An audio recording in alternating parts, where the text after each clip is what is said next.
El día del tonal, al salir del restaurante, dije a don Juan que había tenido razón en advertirme acerca de la dificultad del tema, y que mi destreza intelectual no servía para captar sus conceptos y explicaciones. Sugerí que tal vez, si fuera yo a mi hotel a leer mis notas, mejoraría mi comprensión del asunto. Trató de tranquilizarme, dijo que me estaba preocupando por palabras. Mientras hablaba, experimenté un escalofrío, y por un instante sentí que, en verdad, había otra zona dentro de mí. Mencioné a don Juan mis inexplicables sensaciones. Su curiosidad pareció despertarse.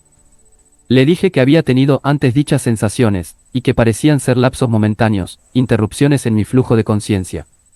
Siempre se manifestaban como una sacudida en mi cuerpo, seguida por la impresión de hallarme suspendido en algo. Nos dirigimos al centro, caminando pausadamente. Don Juan me pidió relatar todos los detalles de mis lapsos. Me resultaba muy difícil describirlos, más allá de llamarlos momentos de olvido, o distracción, o de no fijarme en lo que hacía. Con toda paciencia me contradijo.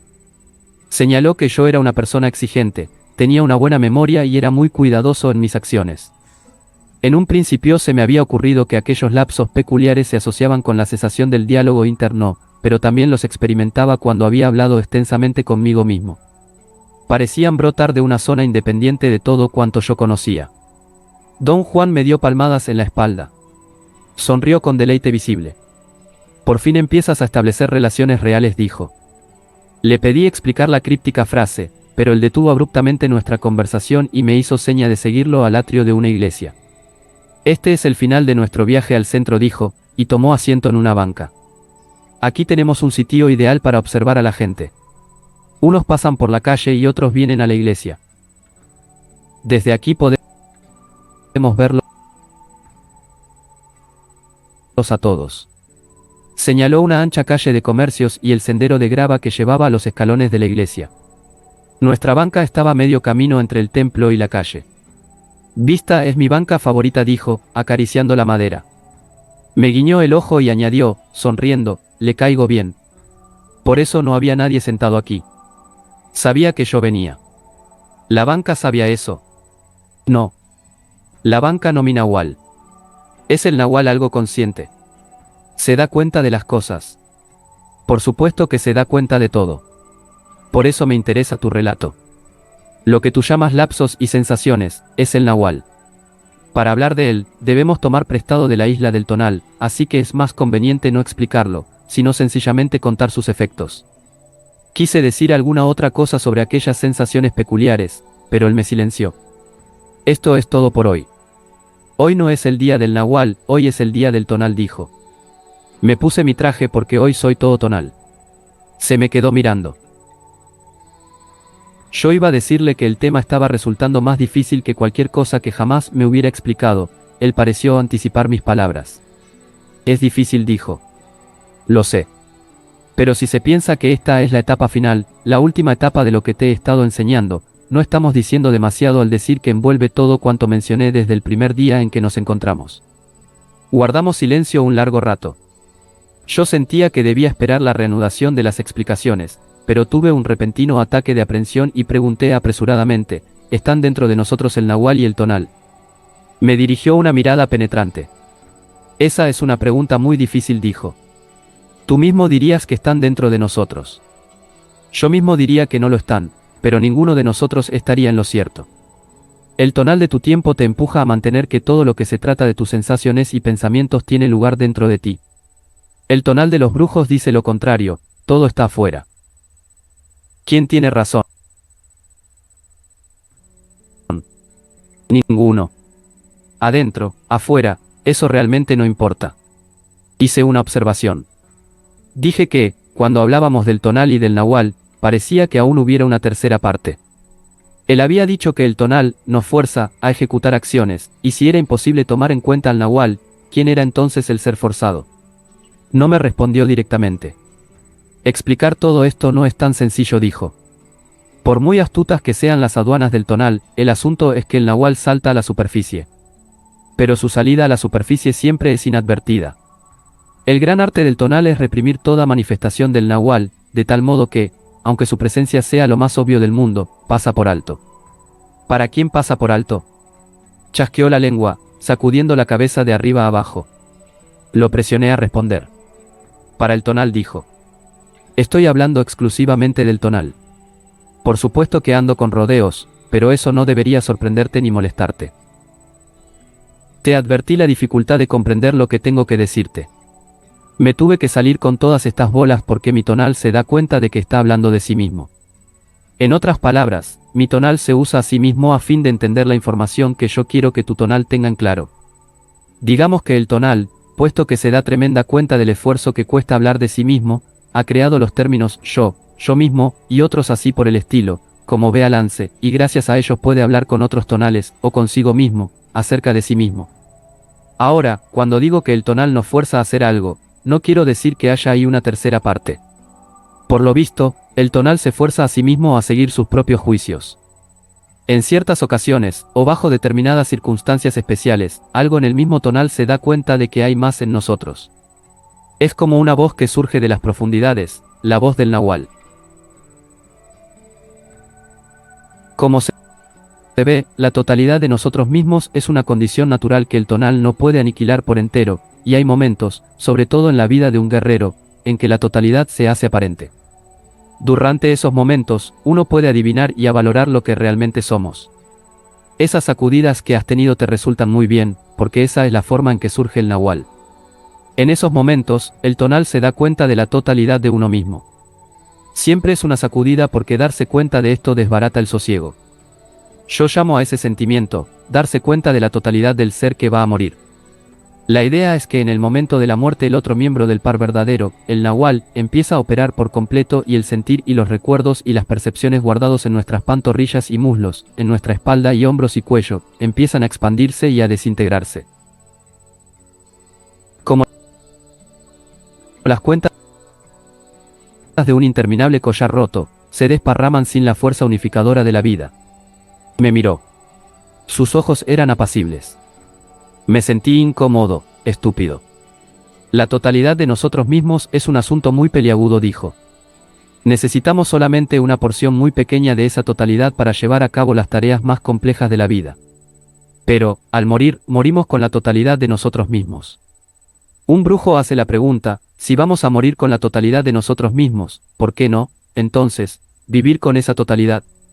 Movió la cabeza para indicarme mirar a las numerosas personas que pasaban. Son todos tonal, dijo.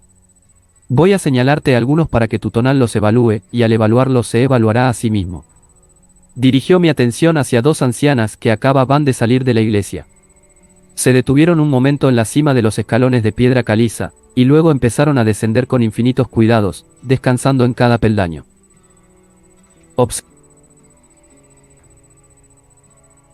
Observa con mucho cuidado a esas dos viejas, dijo. Pero no las veas como personas, ni como rostros que tienen cosas en común con nosotros, velas como tonales.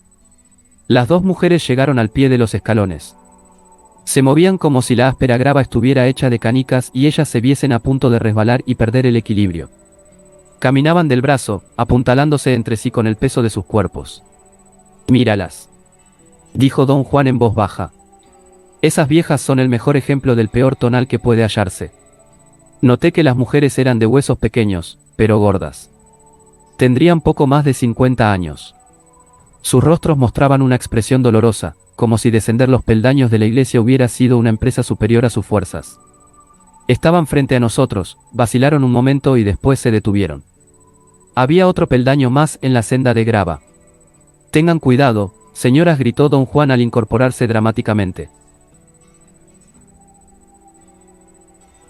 Las mujeres lo miraron, al parecer confundidas por su repentina exclamación. El otro día, mi mami se rompió la cadera aquí mismo, añadió él mientras acudía a prestarles ayuda. Le dieron profusamente las gracias, y él les aconsejó que, si alguna vez perdían el equilibrio y caían, permanecieran inmóviles en el sitio hasta que llegara la ambulancia. Las mujeres se santiguaron. Don Juan volvió a sentarse. Sus ojos resplandecían. Habló con suavidad.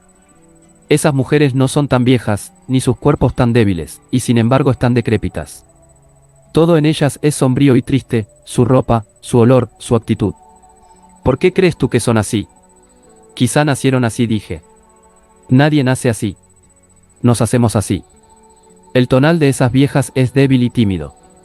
Te dije que este iba a ser el día del tonal, con eso quise decir que hoy quiero tratar exclusivamente con el tonal. También te dije que me había puesto mi traje para ese mismo propósito.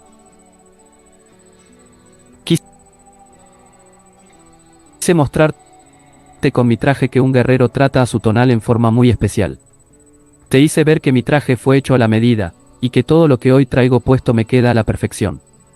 No es mi vanidad lo que quería mostrar, sino mi espíritu de guerrero, mi tonal de guerrero. Esas dos viejas te dieron hoy tu primera visión del tonal. La vida puede ser tan despiadada contigo como es con ellas, si eres descuidado con tu tonal. Yo me pongo de contraparte. Si comprendes correctamente, no será necesario recalcar este punto. Tuve un repentino ataque de incertidumbre y le pedí descifrarme lo que yo debía de haber entendido. Sin duda, mi voz sonó desesperada. Don Juan rió con fuerza. Mira a ese muchacho de pantalones verdes y camisa rosada, susurró, indicando a un joven flaco y muy moreno, de facciones afiladas, parado casi frente a nosotros. Parecía indeciso entre ir hacia la iglesia o hacia la calle. 2 veces alzó la mano en dirección del templo, como si hablara consigo mismo, y estuviera a punto de encaminarse a la puerta. Luego me miró con expresión vacía. Mira cómo está vestido, dijo don Juan en un susurro, fíjate en esos zapatos. La ropa del muchacho se veía andrajosa y arrugada, y sus zapatos estaban cayéndose a pedazos. Se ve que es muy pobre, dije. ¿Es eso todo lo que puedes decir?, preguntó don Juan.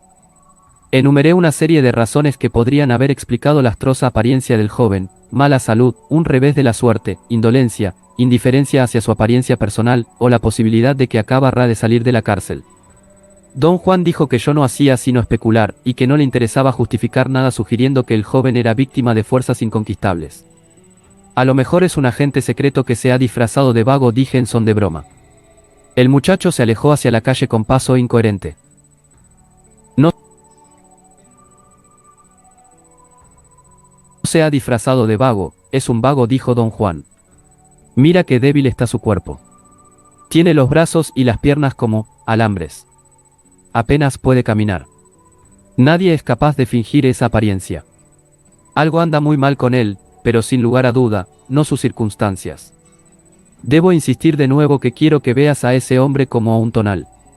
¿Qué implica el ver a alguien como a un tonal? Implica dejar de juzgarlo en un sentido moral, o disculparlo con la idea de que es como una hoja a merced del viento. En otras palabras, implica ver a un hombre sin pensar que no tiene ni esperanza ni remedio. Tú sabes exactamente lo que yo estoy diciendo. Puedes valorar a ese muchacho sin condenarlo ni perdonarlo. Bebe demasiado, dije. No fue una frase volitiva. Simplemente la enuncié sin saber en realidad por qué. Por un instante, incluso sentí que alguien parado a mis espaldas había dicho las palabras. Me vi impulsado a explicar que la afirmación era otra de mis especulaciones. Ese no fue el caso, dijo don Juan. El tono de tu voz tenía una certeza que no tenía antes. No dijiste, a lo mejor es borracho. Me sentí apenado, aunque sin poder determinar con exactitud el motivo. Don Juan rió. Viste a través de ese hombre, dijo. Eso fue ver. Ver es así. Uno hace afirmaciones con gran certeza, y sin saber cómo. Tú sabes que el tonal de ese joven está fundido, pero no sabes cómo lo sabes. Hube de admitir que de algún modo había tenido esa impresión. Es muy cierto, dijo don Juan. No importa realmente que sea joven, está tan decrépito como esas dos viejas. La juventud no le pone de ningún modo barrera al deterioro del tonal. Tú pensaste que podría haber muchísimas razones para la condición de aquel hombre. Yo encuentro que solo hay una, su tonal. No es que su tonal sea débil por la bebida, es al contrario, bebe porque su tonal es débil. Esa debilidad lo fuerza a ser lo que es. Pero lo mismo nos pasa a todos nosotros en una forma o en otra. Pero ¿no está usted también justificando la conducta de ese muchacho al decir que es cosa de su tonal? Te estoy dando una explicación que jamás has encontrado antes. No es una justificación ni una condena. El tonal de ese muchacho es débil y timorato. Y sin embargo él no es único en esto. Todos nosotros pasamos más o menos por las mismas.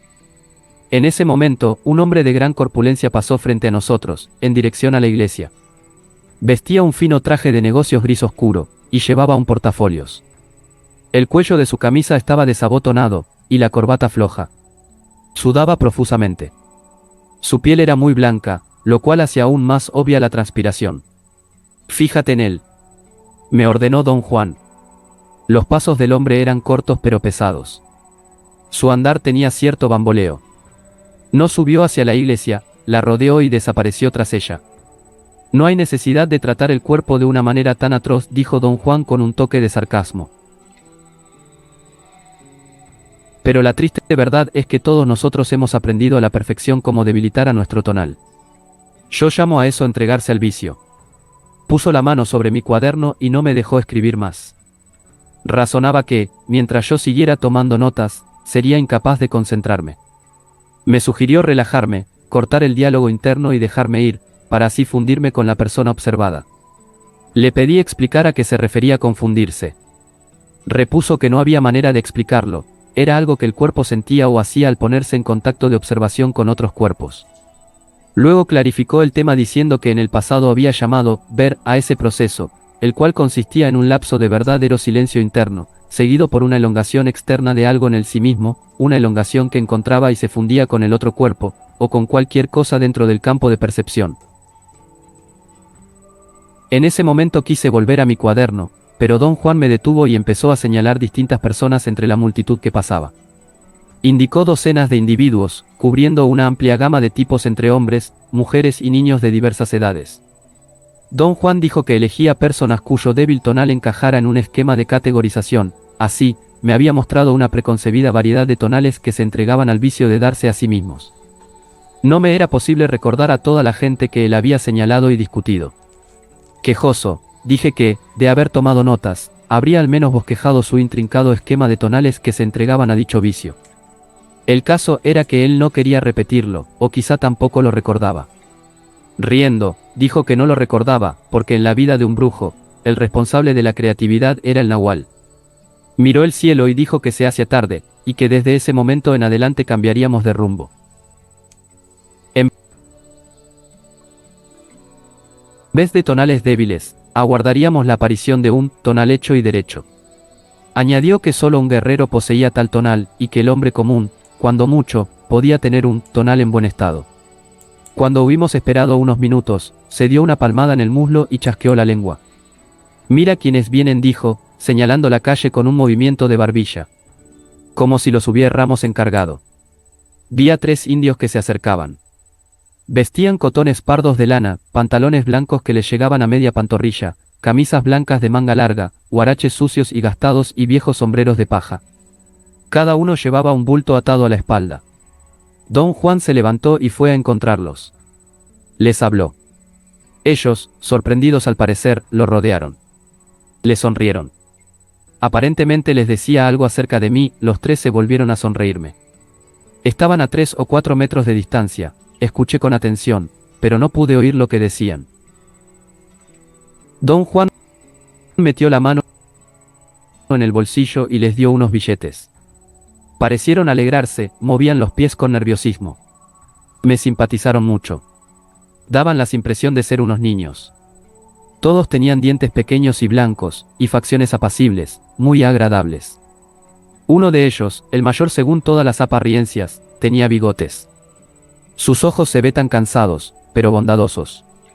Se quitó el sombrero y se acercó a la banca. Los otros lo siguieron. Los 3 me saludaron al unísono. Nos dimos la mano. Don Juan me dijo que les diera algo de dinero. Lo agradecieron y tras un silencio cortés, dijeron adiós. Don Juan volvió a sentarse en la banca y los miramos desaparecer en la multitud. Dije a don Juan que, por algún motivo extraño, me habían simpatizado en extremo. No es tan extraño, dijo él. Has de haber sentido que tienen un buen tonal. Un tonal bueno, sí, pero no para nuestro tiempo. Probablemente sentiste que eran como niños. Lo son. Y eso es muy duro. Yo los entiendo mejor que tú, por eso no pude menos que sentir un poquitín de tristeza. Los indios son como perros, no tienen nada. Pero esa es la naturaleza de su fortuna, y no debería entristecerme. Mi tristeza, desde luego, es mi propia manera de entregarme a mi vicio. ¿De dónde son, don Juan? De las sierras. Han venido aquí a buscar fortuna. Quieren hacerse comerciantes. Son hermanos. Les dije que yo también vine de las sierras y que soy comerciante. Dije que eras mi socio. El dinero que les dimos fue un rasgo que tuvimos con ellos. Un guerrero debe tener rasgos todo el tiempo. Sin duda necesitan el dinero, pero la necesidad no debe ser una consideración esencial cuando se tiene un rasgo. Lo que hay que buscar es el sentimiento. A mí en lo personal me conmovieron esos tres. Los indios son los desafortunados de nuestro tiempo. Su caída empezó con los españoles y ahora, bajo el reino de sus descendientes, los indios lo han perdido todo. No es una exageración decir que los indios han perdido su tonal. ¿Es eso una metáfora, don Juan? No. Es un hecho. El tonal es muy vulnerable. No soporta el maltrato. El hombre de razón, el blanco, desde el día en que puso el pie en esta tierra, ha destruido sistemáticamente no solo el tonal del tiempo, sino también el tonal personal de cada indio. Uno puede fácilmente darse cuenta de que para el pobre indio común, el reino del blanco ha sido un verdadero infierno. Y sin embargo, la ironía es que, para otra clase de indio, ha sido una verdadera bendición. ¿De quién habla usted? ¿Cuál es esa otra clase de indio? El brujo. Para el brujo, la conquista fue un desafío a muerte. Esos fueron los únicos a los que la conquista no destruyó, se adaptaron a ella y le sacaron el último jugo. ¿Cómo pudo ser eso, don Juan? Yo tenía la impresión de que los españoles arrasaron con todo. Digamos que arrasaron con todo lo que estaba dentro de los límites de su propio tonal. Pero en la vida que vivían los indios había cosas incomprensibles para el blanco, esas cosas ni siquiera las notaron. Capaz fue la pura suerte de los brujos, o capaz fue su conocimiento lo que los salvó. Después que el tonal del tiempo, y el tonal personal de cada indio, fueron aniquilados, los brujos se encontraron agarrados de lo único que seguía en pie, el nahual. En otras palabras, el tonal del brujo buscó refugio en su nahual. Esto no habría podido pasar de no ser por las penurrías del pueblo vencido. Los hombres de conocimiento de hoy, son el producto de esas condiciones y los únicos catadores del nahual, puesto que los dejaron allí, totalmente solos. En esos matorrales, el blanco nunca se ha aventurado. Es más aún, ni siquiera tiene la idea de que existen. Me sentí impelido en ese punto a presentar un argumento.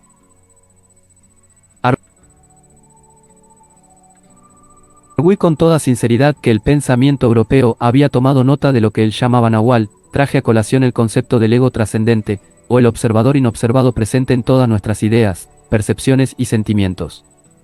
Expliqué a don Juan que el individuo podía percibirse o intuirse a sí mismo, como una entidad en sí, a través del ego trascendente, porque solo éste era capaz de juicio, capaz de revelar la realidad dentro del terreno de su conciencia. Don Juan no se inmutó. Echó a reír. Revelar la realidad, dijo, remedándome.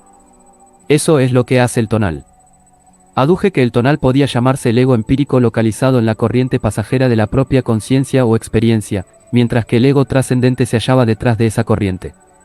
Observando, supongo, dijo el consorna. Cierto. Observándose a sí mismo, dije. Oigo lo que dices, repuso. Pero no dices nada. El nahual no es ni la experiencia ni la intuición ni el consciente.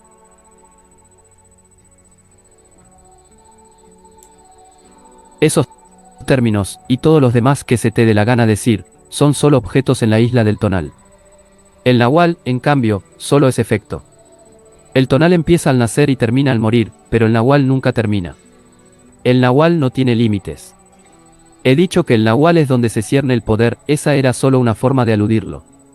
Quizá, por razones del efecto que causa, el nahual pueda entenderse mejor en términos de poder. Por ejemplo, cuando hace rato te sentiste entumido y sin poder hablar, yo te estaba en verdad tranquilizando, esto es, mi nahual actuaba sobre ti. ¿Cómo le fue posible hacer eso, don Juan? No vas a creerlo, pero nadie sabe cómo. Yo nada más sé que quería tu atención completa, y entonces mi nahual se encargó de hacerte el resto. Esto yo lo sé porque soy el testigo de sus efectos, pero no sé cómo funciona. Calló un momento. Yo quería seguir sobre el tema. Intenté hacer una pregunta, me silenció. Uno puede decir que el nahual es el responsable de la creatividad, dijo al fin, y me miró con ojos penetrantes. El nahual es la única parte de nosotros capaz de crear.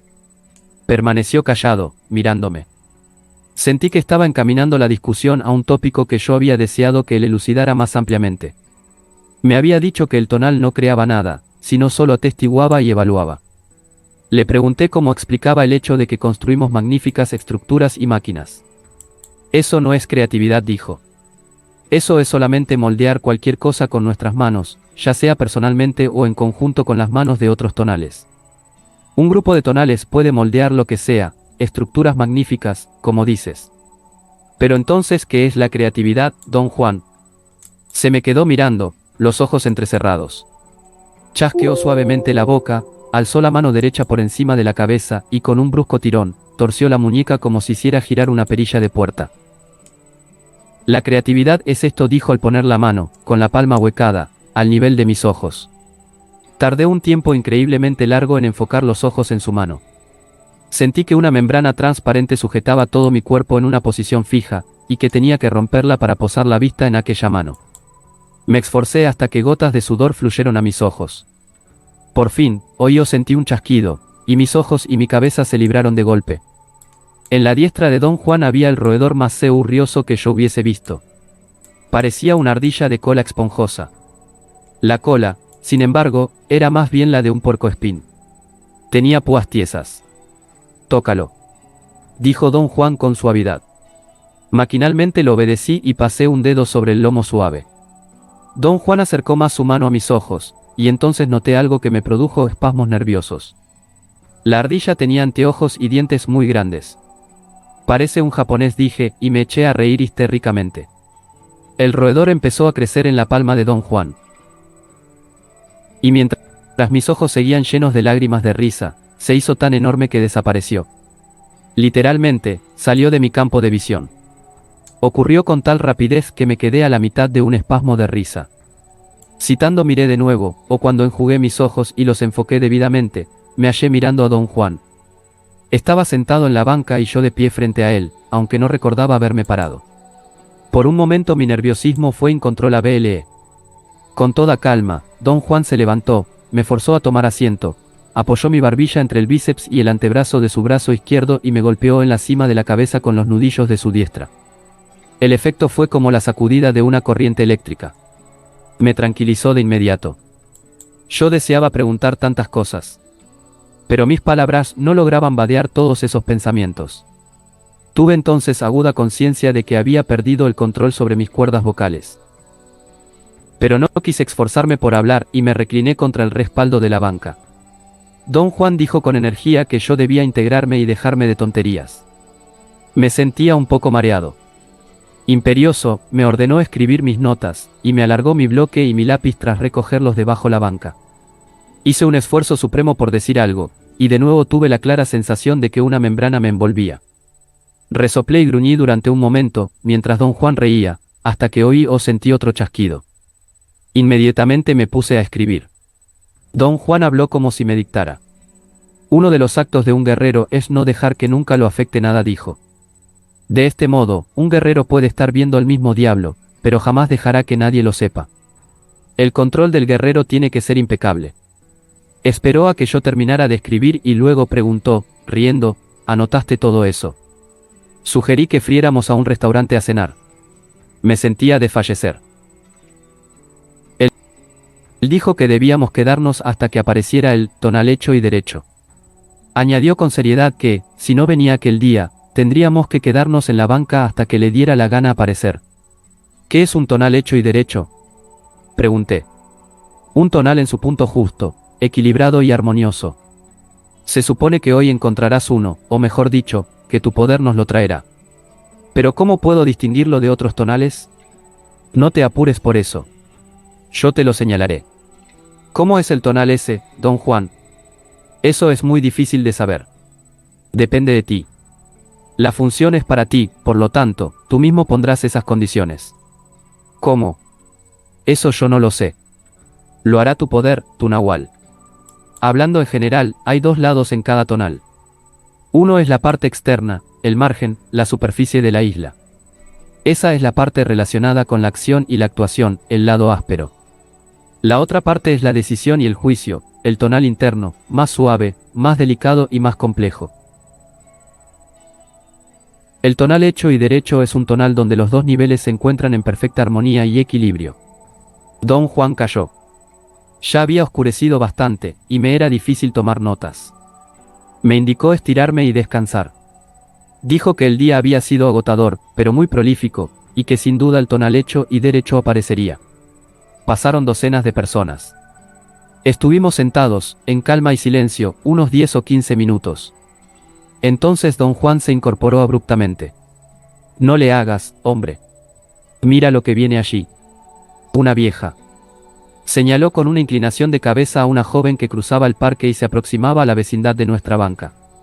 Don Juan dijo que la joven era el tonal hecho y derecho, y que si se detenía a hablar con cualquiera de nosotros, sería una indicación extraordinaria, y tendríamos que hacer lo que ella quisiese.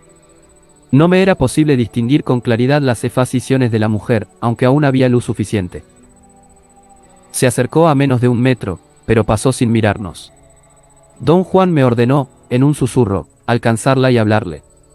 Corrí tras ella, pretendí estar perdido y le pedí orientación. Me acerqué mucho a ella. Era joven, de unos 25 años, de estatura mediana, muy atractiva y bien arreglada. Sus ojos eran claros y apacibles. Sonreía al escucharme. Había en ella algo que conquistaba. Me simpatizó tanto como los 3 indios. Regresé a la banca y tomé asiento. ¿Es esa chica un guerrero?, pregunté. No tanto, dijo don Juan. Tu poder todavía no tiene la agudeza necesaria para atraer un guerrero. Pero ese es un tonal en muy buen estado, que podría convertirse en tonal hecho y derecho. Los guerreros están hechos de esa madera. Sus frases avivaron mi curiosidad. Le pregunté si las mujeres podían ser guerreros. Me miró, aparentemente desconcertado por la pregunta. Claro que pueden, dijo, y están aún mejor equipadas que los hombres para el camino del conocimiento. Solo que los hombres son un poco más resistentes. Pero yo diría que, a fin de cuentas, las mujeres llevan una ligera ventaja. Me declaré intrigado por el hecho de que jamás habíamos hablado de mujeres en relación con su conocimiento. Tú eres hombre, dijo él, por ello uso el género masculino al hablar contigo. Eso es todo. Lo demás es igual.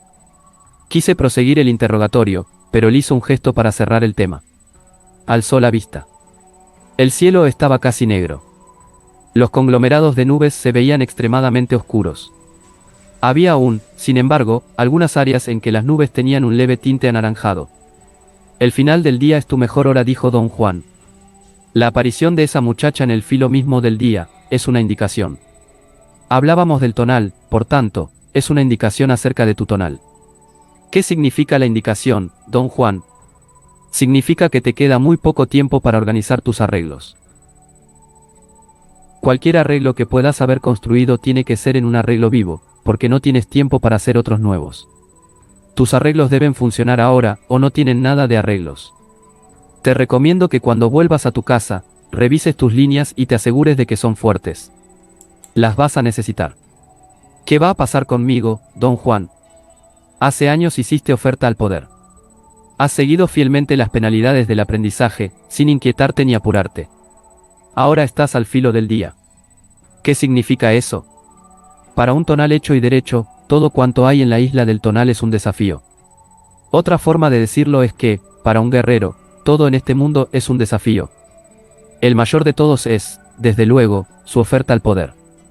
Pero el poder viene del nahual, y cuando un guerrero se encuentra al filo del día, eso significa que se aproxima la hora del nahual, la hora en que el poder acepta la oferta del guerrero. Sigo sin comprender el sentido de todo esto, don Juan. ¿Significa que voy a morir pronto? Si eres estúpido, pues ni modo, repuso él, cortante.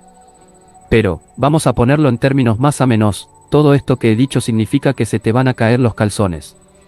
Una vez hiciste oferta al poder, y esa oferta no se puede retirar. No diré que estás a punto de cumplir tu destino, porque no hay destino. Lo único que uno puede decir es que estás a punto de cumplir tu oferta. La señal fue clara. La muchacha esa vino a ti al filo del día. Te queda muy poco tiempo, y ninguno para idioteces. Espléndido estado. Yo diría que lo mejor de nosotros siempre sale a flote cuando estamos de espaldas contra la pared, cuando sentimos que la espada se cierne sobre nuestra cabeza.